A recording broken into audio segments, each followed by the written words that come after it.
होला।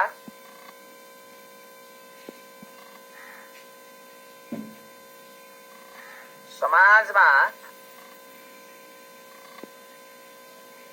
विभिन्न जात जाति,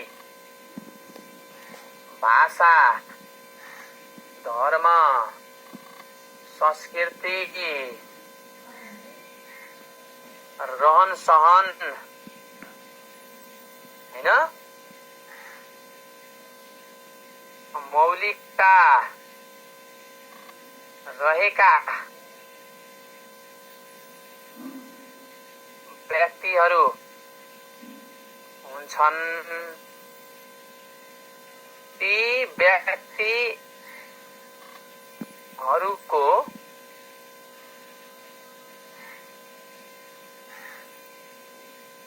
विभिन्न जात जाति भएका व्यक्तिहरूको पहिचान गरी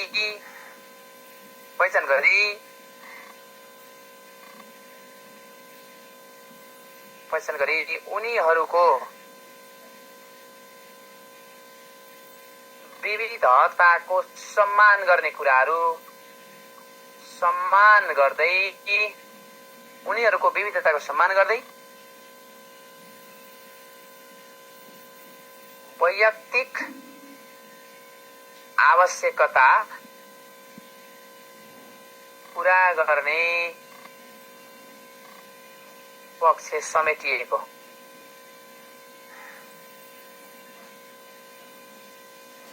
सिद्धान्त के हो त भन्दा विविधता हो।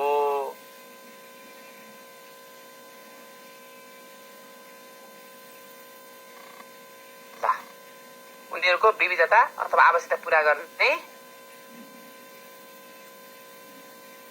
पक्ष समेटिएको हुन्छ भने पनि हुन्छ है। माथि सिद्धान्त छ भनेपछि समेटिएको हुन्छ, पक्ष समेटिएको हुन्छ। ल समेटिएको हुन्छ भनेर भन्ने। विविधता भनेको त्यही रहेछ। विविधता भनेको के रहेछ भन्दा साथीहरू, समाजमा धेरै मान्छेहरू हुन्छन्। अब ती मान्छेहरू विभिन्न किसिमका चाहिँ हैन, सामाजिक, आर्थिक, धार्मिक, सांस्कृतिक, लैङ्गिक विभिन्न पृष्ठभूमिबाट आएका हुन्छन्। ठिक छ। त्यही भएर उनीहरूको पहिचानमा आधारित भएर विविधताको सम्मान गर्दै हैन, विविधताको सम्मान गर्दै वैयक्तिक आवश्यकता पूरा गर्ने पक्ष विविधतामा हुन्छ। त्यो कुरा बुझ्ने। अब अर्को समावेशिता है। विशेष भने हामी त 2 नम्बरमा समावेशिता।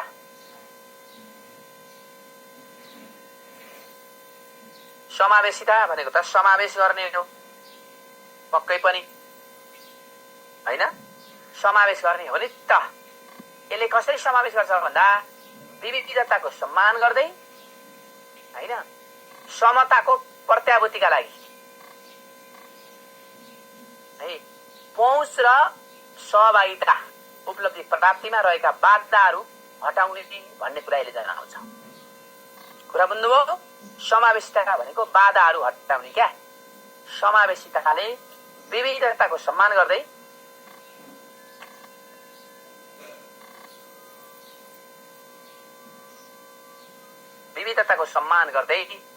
के गर्दै विविधताको सम्मान गर्दै त्यसपछि समता आउँछ।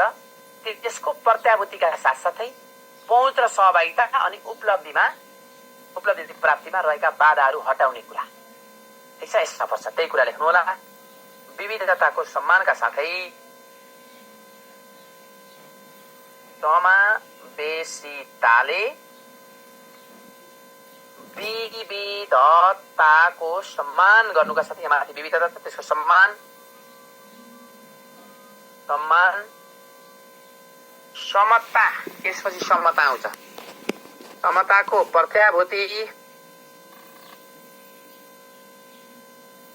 प्रत्याभूतिका साथसाथै पहुँच सहभागिता र उपलब्धि प्राप्तिमा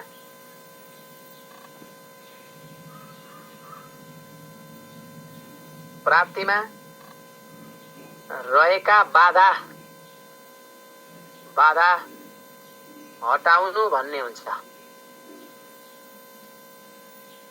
ल यही हो समावेशिता। समावेशिता भनेको विविधताको सम्मान, समता र प्रत्याभूतिका साथसाथै पहुँच र सहभागिता एवं उपलब्धि प्राप्तिमा रहेका बाधाहरू हटाउने है त, रहेका बाधाहरू हटाउने भन्ने हुन्छ। यो कुरा बुझ्नु होला, ठिक छ। विशेष अब अर्को स भनेको समता इक्विटी भन्छ। यसको अर्थ के हो त भन्दा व्यक्तिगत सामाजिक आर्थिक अवस्थाका आधारमा हुने त्यो विभेद हुन्छ नि, त्यसलाई निषेध गर्नु हो क्या है। अथवा व्यक्तिगत सामाजिक आर्थिक लैङ्गिक अवस्थाका आधारमा सहभागी हुन र उपलब्धि प्राप्त गर्न कुनै पनि बाधा नगराउने कुरा, त्यो के हो त भन्दा समता। कुनै पनि किसिमको बाधा नगराउने के, समता इक्विटी गराउने।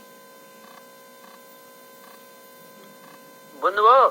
कुनै पनि कुरालाई बाधा नबनाउने भनेको लेख्नु होला। समताको अर्थ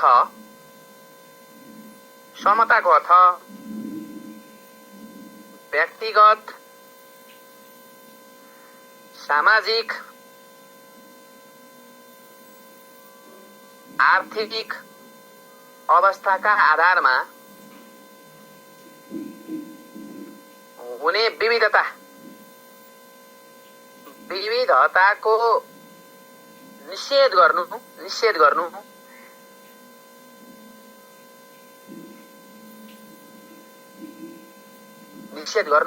त्यसैगरी र व्यक्तिगत सामाजिक आर्थिक एवं लैङ्गिक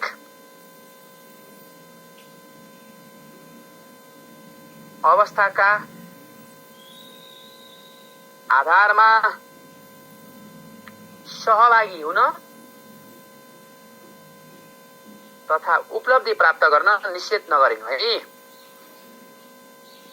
तथा उपलब्धि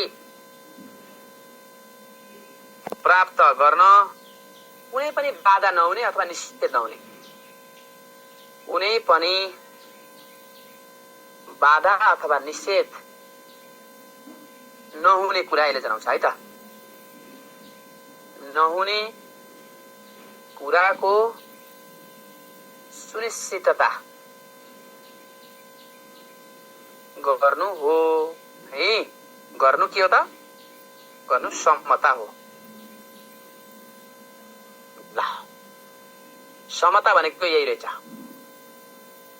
समता भनेको मैले 3 नम्बरै लेख्ने क्या, समता नै लेख्ने क्या।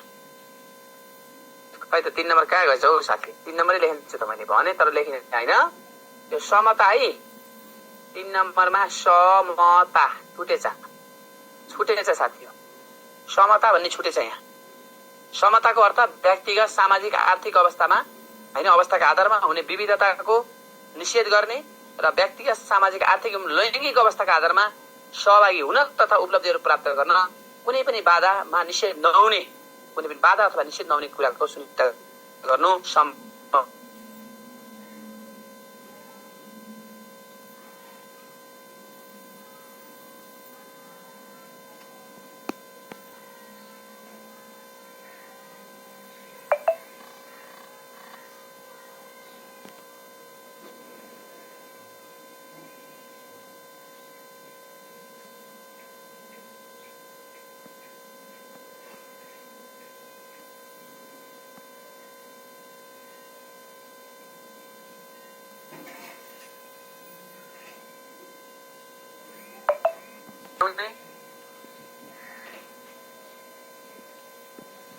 कार्य यस अन्तर्गत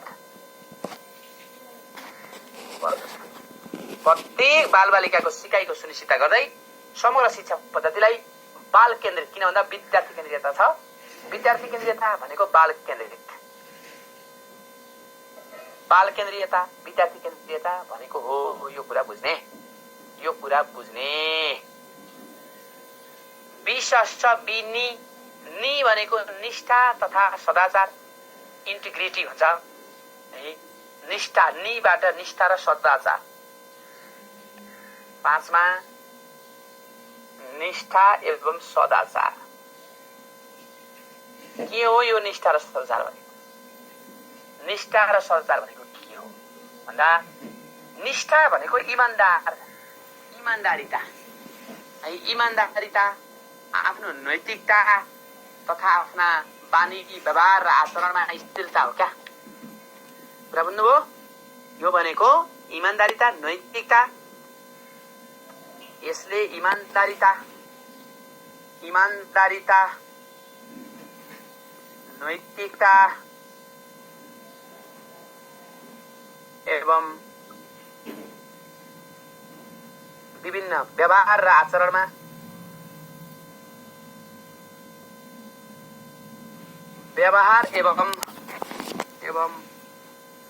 आचरणमा स्थिरता जस्ता पक्ष यस अन्तर्गत पर्दछन्। ल हेर्नुहोस्, विश्वास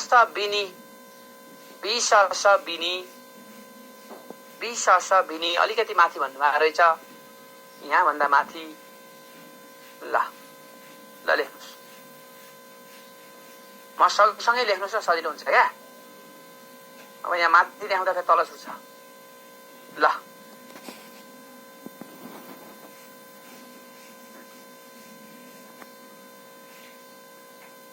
विश्वास बिनी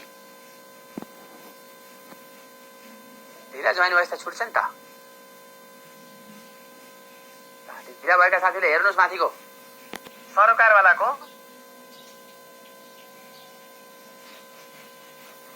सहभागिता र सहकार्य।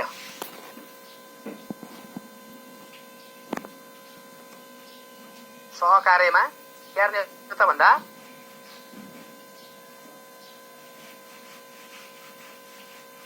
आफ्नो जिम्मेवारी, यिनीहरूको सहकारितामा आफ्नो जिम्मेवारी एवं कुशलता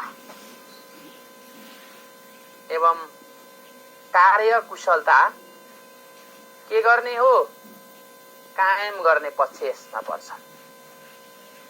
सुशासनमा ल हेर्नुहोस् त, समग्र शिक्षा पद्धतिको सुशासनको प्रत्याभूति गर्ने निर्णय र कार्यान्वयनमा अभिभावक सरकारवालाहरूको सहभागिता गराउने, सहकार्य गराउने र आफ्नो जिम्मेवारी र कार्यकुशलताको कायम गर्ने कार्यहरू केमा पर्छन् भन्दा सुशासनमा पर्छन्। सुशासन भनेको यिनी कुराहरू यसमा पर्छन् है। अब सुन नवपरिवर्तन के हो? यो नवपरिवर्तन भनेको अब भन्नुहोस् त, नवपरिवर्तन भनेको नवीनतम विधि प्रवृत्तिहरू हो, नवीनतम खोज हो है। कुरा बुझ्नुभयो? शिक्षाको प्रवाह तथा प्रक्रियामा विशेष शिक्षक तथा विद्यार्थीलाई खोज तथान गर्ने है। कुरा बुझ्नुभयो? प्रोत्साहन गरेर सृजनात्मकताको कदर गर्दै समस्या समाधानको सिपमा जोड दिने कुराहरू यसमा पर्छन्। ठिक छ। अब सुशासन पछि नवपरिवर्तन। नवपरिवर्तन है 7 नम्बरमा।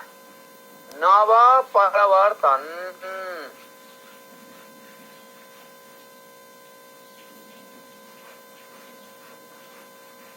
नवपरिवर्तनले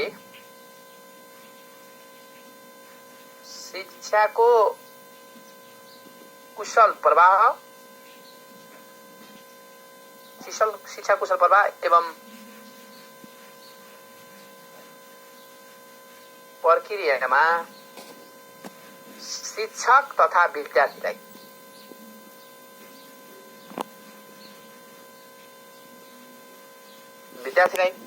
खोज अध्ययन अनुसन्धानमा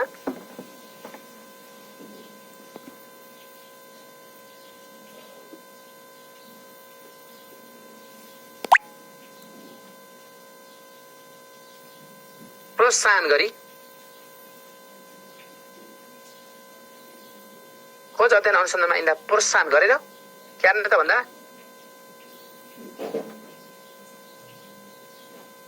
सृजनात्मकताको प्रयोग गरी उपयोग गरी ठीक छ सृजनात्मकताको विकास गरी समस्या समाधान गर्ने के त भन्दा सिपमा जोड दिने पक्ष यस अन्तर्गत पर्दछ। ल हेर्नुहोस् नवपरिवर्तनले के छ भन्दाखेरि शिक्षाको कुशल प्रवाह र प्रक्रियामा शिक्षक र विद्यार्थीलाई खोज अध्ययन अनुसन्धान हैन प्रोत्साहन गरेर सृजनात्मकताको विकास गरेर समस्या समाधान गर्ने सिपमा जोड दिने पक्षहरू यस अन्तर्गत पर्छन् भनेर भन्न सकिन्छ। ल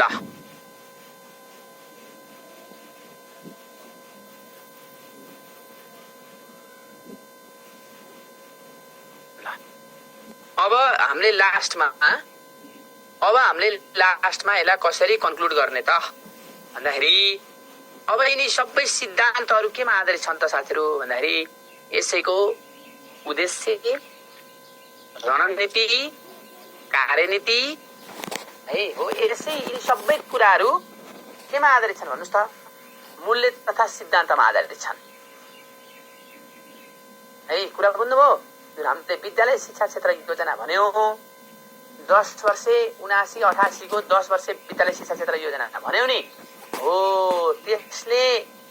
त्यसले अवलम्बन गरेका उद्देश्यहरू लक्ष्यहरू ध्येयहरू रणनीतिहरू कार्यनीतिहरू सबै केसँग सम्बन्धित छ भन्दा यिनी मूल्य मान्यतासँग सम्बन्धित छ। त्यही कुरालाई इन्डिकेट गर्दै हुन्छ। अब यो यसै लामो छ त्यही भएर सबैभन्दा छोटो लेख्ने कन्क्लुजन सबैभन्दा छोटो लेख्ने यसै लामो छ नि त यो। ल यसरी हिजोदेखिको क्वेसन हो है साथीहरू। यसरी एससी ले भनेको विद्यालय शिक्षा क्षेत्र योजनाले है अवलम्बन गरेका लक्ष्य है उद्देश्य ध्येय रणनीति कार्यनीति सबै क्या है कार्यनीति एवं विभिन्न कार्यक्रमहरू